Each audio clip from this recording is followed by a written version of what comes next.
¿Cómo es posible que el estudio de la luz emitida por un objeto al calentarse haya desencadenado la mayor revolución científica del siglo XX?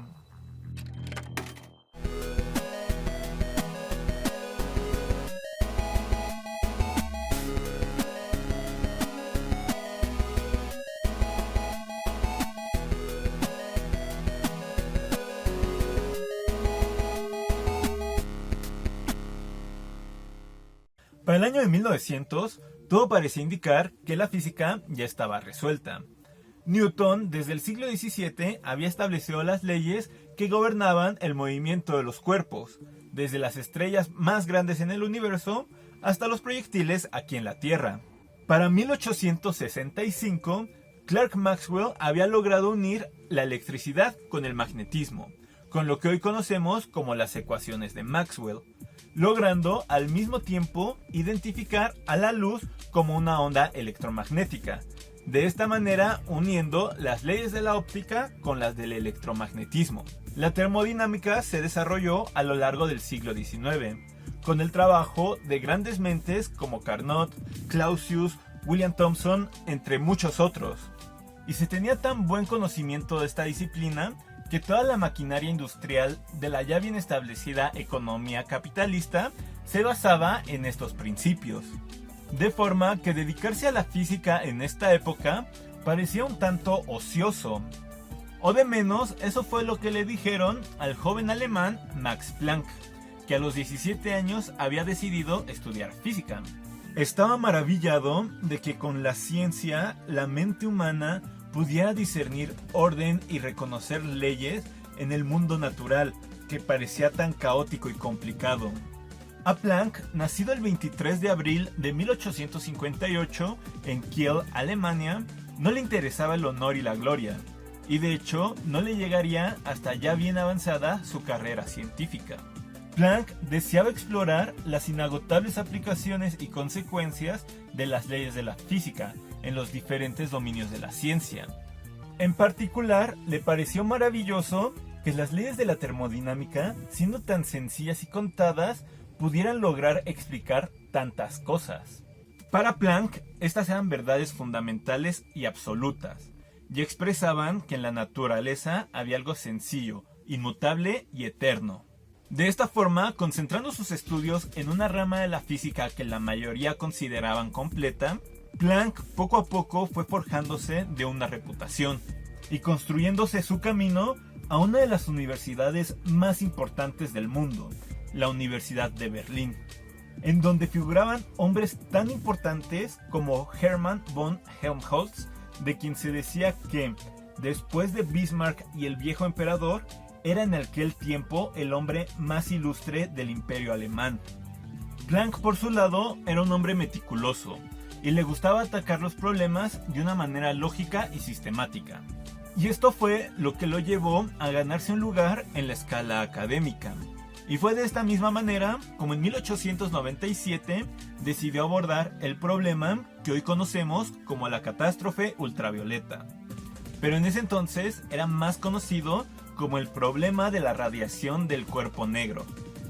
En ese momento él no lo sabía, pero su trabajo cambiaría para siempre su vida, a la ciencia e incluso a la humanidad entera. ¿Pero en qué consistía el problema del cuerpo negro? Todos los cuerpos que nos rodean absorben y emiten luz de diferente manera. Primero recordemos que la luz blanca es la combinación de todos los colores del arco iris, y que dependiendo del color que sea reflejado por un objeto, será el color del que veamos ese objeto. Como por ejemplo el color verde de las hojas de un árbol, que absorbe casi toda la luz recibida por el sol y refleja solamente la luz de color verde. Es por esto que podemos ver las hojas de este color. Un cuerpo negro es aquel que absorbe toda la luz que recibe, es decir, no refleja nada de la luz incidente. Es por esto que el cuerpo se vería negro, ya que no reflejaría nada de la luz que le llegue, y no habría ningún color que podamos observar. De esta manera, la única luz emitida por un cuerpo negro va a depender de su temperatura. Así como la resistencia de una tostadora, un horno eléctrico o una bombilla incandescente va cambiando de color al calentarse, que primero empieza con un rojo apagado, luego más intenso, pasa a un color anaranjado, amarillo o incluso blanco si el cuerpo está muy caliente. El problema que quería resolver Planck es muy sencillo de comprender, pero muy difícil de resolver. Quería encontrar una expresión matemática que describiera cómo es la distribución de frecuencias de la luz emitida por un cuerpo negro. Tomando en cuenta que cada frecuencia es un color diferente, es claro que al aumentar la temperatura de un trozo de metal, que podemos tomar como un cuerpo negro, primero la frecuencia dominante va a ser la del color rojo, y se van agregando más frecuencias al aumentar la temperatura, hasta tener un hermoso color blanco. De forma que para resolver el problema del cuerpo negro, solo era necesario encontrar una expresión que describiera en qué cantidad aparece cada frecuencia en una temperatura dada. Cuando Planck comenzó a trabajar en este problema, ya existía una ley que intentaba resolverlo. Esta era la ley de Wien. Sin embargo, esta ley tenía grandes problemas, ya que solo funcionaba para frecuencias muy bajas, lo que conocemos como luz infrarroja, y para frecuencias más altas fracasaba estrepitosamente, en el rango de lo que conocemos como la frecuencia de la luz ultravioleta. De hecho, este problema era tan gigantesco que esta ley predecía que un cuerpo negro a bajas temperaturas emitía una cantidad infinita de luz ultravioleta, lo cual se traduce como una emisión de energía infinita, lo cual va en contra de todas las leyes de la naturaleza. Es por esto que a este problema se le llegaría a conocer como la catástrofe ultravioleta, ya que la física de ese momento fracasaba en explicar la emisión del cuerpo negro en estas frecuencias. Más tarde, Lord Rayleigh y Sir James Jeans presentarían una ley que resolvía este problema en el rango de luz ultravioleta, pero fracasaría igual de épicamente en el rango de los infrarrojos. De forma que quedaría en manos de nuestro Planck resolver este misterioso problema. Y para esto cambiaría las reglas del juego, en lo que él mismo llamaría un acto de desesperación. Todos los intentos para resolver este problema habían partido de ideas ya establecidas en la física, lo que hoy conocemos como física clásica, para poder obtener una teoría que se ajustara a los datos experimentales de la radiación emitida por un cuerpo negro. Planck, al darse cuenta del fracaso al que llevaba este camino, decidió cambiar un poco las cosas y trabajar de manera inversa.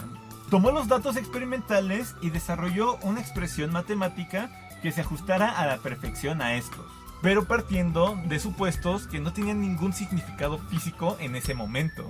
Sin embargo, la expresión a la que llegaría resolvería el problema de la radiación del cuerpo negro a la perfección. La energía infinita desaparecía, ya no había catástrofe ultravioleta. Planck había salvado a la física, pero ¿a qué costo? Al resolver este problema, Planck había hecho una suposición nada intuitiva. Había dividido la energía en partes, la había discretizado. Hasta ese momento todo el mundo asumía que la energía emitida era de forma continua, pero Planck, para resolver este problema, había dividido la energía en paquetes. Para hacer esto, Planck introdujo una constante de proporcionalidad, lo que hoy conocemos como la constante de Planck y denotamos por la letra H. Planck logró esta discretización al hacer que la energía emitida por un cuerpo negro solamente fuera proporcional a esta constante multiplicada por la frecuencia emitida. Planck había empaquetado la energía en valores mínimos que podían ser tomados. Estos paquetes más tarde serían conocidos como quantum o cuantos, del latín quanta, que significa cantidad. Planck había resuelto la catástrofe ultravioleta, creado el quantum, dando origen a la teoría cuántica. Planck había creado la física cuántica. Planck acabó su trabajo en 1900 y fue presentado en una conferencia de la Sociedad de Física de Berlín unas semanas antes de Navidad de ese año. En ese entonces, su trabajo pasó bastante desapercibido. No fue obvio el carácter revolucionario de su obra. Y lo que es más, cuando Planck se dio cuenta del carácter revolucionario que tenía su trabajo, intentó revertirlo de todas las maneras posibles, pero nunca lo logró. Al resolver el problema de la radiación del cuerpo negro, Planck había roto los lazos con la teoría clásica de la física. y no había marcha atrás. Se había convertido en el padre de una teoría que abiertamente le desagradaba, pero que lo haría merecedor del Premio Nobel de Física en el año de 1918. La teoría cuántica cambiaría el camino de la ciencia, de la historia y de la humanidad para siempre. Pero haría falta el trabajo de otro joven científico alemán, desalineado y muy diferente a Planck, para mostrarle al mundo el verdadero potencial que tenía esta teoría. Pero ese es tema para otro video. Les agradezco mucho a los que llegaron hasta este punto del video. Con este arrancamos una nueva etapa en el canal, en donde profundizaremos más en la ciencia, ya sea en filosofía, en conceptos o en la historia, o simplemente en un poco de chismecito científico. Muchísimas gracias a todos los que me han apoyado hasta este punto, ya sea que estén suscritos, con sus comentarios, que hayan visto todos mis videos, o incluso si esta es la primera vez que me ven. De verdad estoy muy agradecido. Pienso investigar más, profundizar más en los temas, ampliar la cantidad y la calidad del contenido de este canal. Quiero crear un contenido que todos puedan disfrutar y aprender algo con él. De verdad me apoyarían mucho dándole like al video, compartiéndolo, comentándolo, interactuando de cualquier manera con él. De verdad se los agradecería mucho. Si pueden ir al canal de YouTube y suscribirse, les estaré eternamente agradecidos. Pero sin más por el momento, les ha hablado Furio Sensei y hasta la próxima.